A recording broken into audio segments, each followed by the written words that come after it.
Well, hello everyone. This is Al Fadi, and I am so excited to start a brand new video series that deal with the historical criticism of Islam.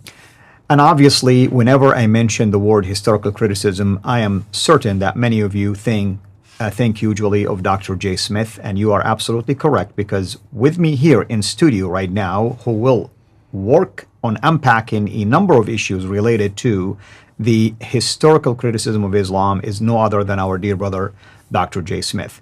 Now, the reason why we wanted to do something related to that and really putting it all together, technically speaking, that's the way we want to call it, is that many of you have been commenting on his channel and even sometimes on my channel, asking us to put all of these different series and all of the wealth of information that has been shared with you concerning the standard Islamic narrative and the many problems in there, in a way, in a series that simplifies all of that at least, and maybe follow a logical order, if you wish. And that's why we are going to do this particular series. And as I mentioned, with us here in studio to unpack all of that is our dear brother, Dr. J. Smith. Dr. J, thank you so much as always, and it's a pleasure to work with you, especially on a topic like this that is becoming worldwide really popular, if you wish, and many times people are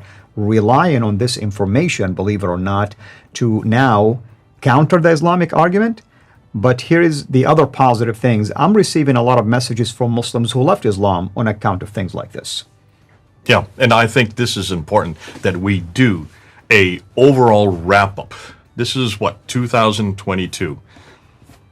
What and where are we going with this material? What have we found up to this point? Looking at the comments, and listen, we are looking at the comments. I have been looking at the comments on mine and also on Al Fadi's site. I've been doing that purposely so that we can see what you're saying. And what you're saying is an understandable problem, and that is there's just too much material. We're getting all the stuff coming out from the Sin Sifters, from Thomas Alexander, from Mel, from Odin. We're getting an awful lot of new stuff that's coming in from Murad and Lloyd and Peter and Joe. Too much material. How can we really understand it? It's that you can't see the forest for the trees, because there's so many of them around you. There's so many ideas. Conflicting ideas. I mean, we have this new debate that's happening within the Sin Sifters between Thomas Alexander and Mel concerning the Dome of the Rock. That's right. Yeah. And so what we've decided, Al Fadi and I, is to come together and try to look at, looking down from above, what we're really saying, what we think really happened, why each one of these categories is important, and how they all fit together. So this is kind of an overview. And we're going to cover 4 areas. Right. And I think the areas, if I may jump here, has to do with the problem of the sources. Yeah, and why is that important? Well, I mean, because many times we've emphasized the fact that you have sources that Muslims rely on that are later sources. Later. You know, you're missing eyewitness accounts sometimes.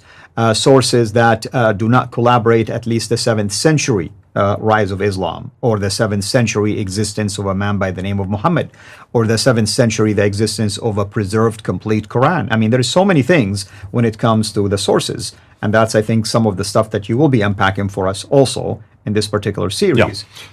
Yeah. And I will say one thing also to the audience.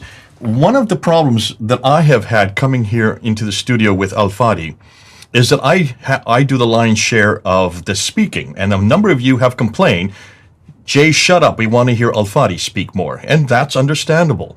What people don't realize is I'm invited into the studio to introduce the new research.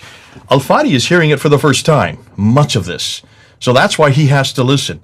But what I want to do this time around is I want you to speak more, because I'm tired of people telling me to shut up all the time. So I'm going to make sure you're on the hot seat. I'm going to make sure you are responding, because you've now heard everything that we're going to be introducing. Exactly. You have now heard.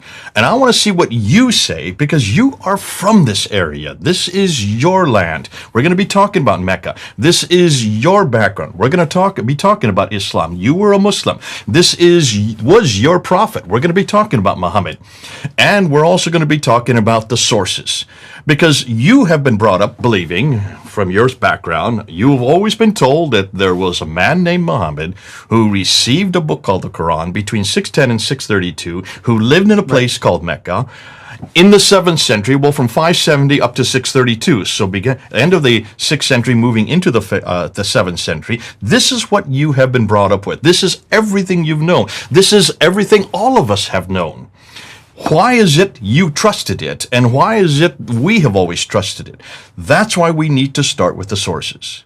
Correct. Now, in your background, you didn't have a choice to... That is true. And it's kind of interesting you mentioned that, because you cannot really dare to question things like this when you are basically a Muslim, or at least live in an Islamic context. And even if, let's use today, there is a lot of young Muslims who are definitely taking note of these kind of discoveries and these kind of shows, but they still hesitate to expose their openness to the fact that there is a problem in our narrative.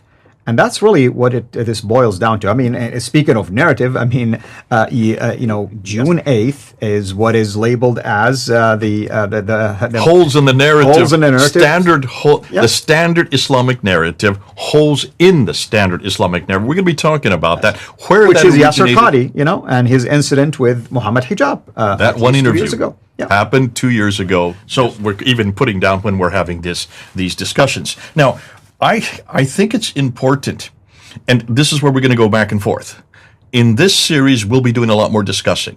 We'll be looking at some things on the screen, but more than the fact, I want to throw questions at you. I want to throw ideas at you. I want you to then respond to the questions I'm going to be throwing at you, so that we have a discussion back and forth, so that people can see that they can do the same thing. All of you can do the same thing.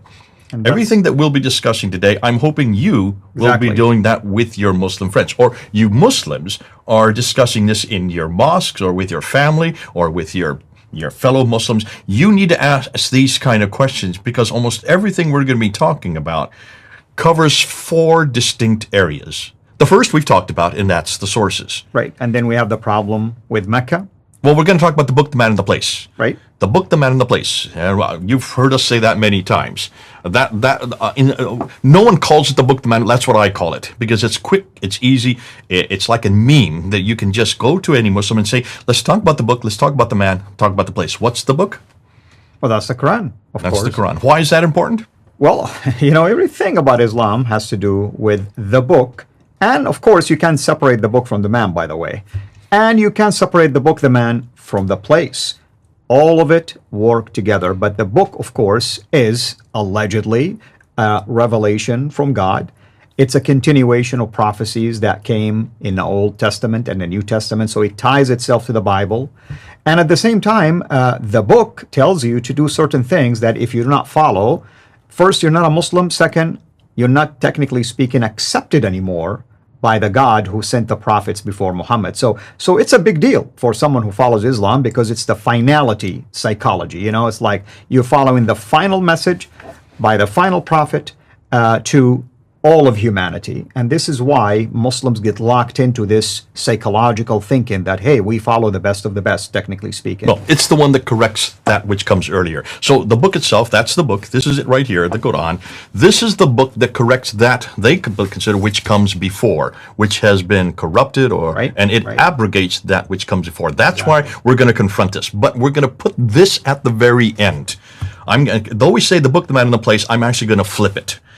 Because before we even talk about the book, or the man, that would be Muhammad, we need to talk about Mecca. Mecca is what we're going to go with first. Now, why Mecca?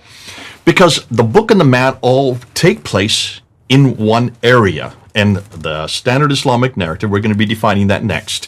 When we get to the standard Islamic narrative, we're going to see that that man lived in a place called the Hijaz. That's where Mecca and Medina are, the central part of Arabia, towards the western coast. Not on the coast, but inland a little bit. That's where you grew up. You grew up in that area. You're from that area. This is your native environment. This is your native area. That's why I want you to talk about it. Absolutely. And I want to add, you mentioned Mecca. To me, Mecca means 2 important things: the birthplace of Muhammad and the direction of the Qibla.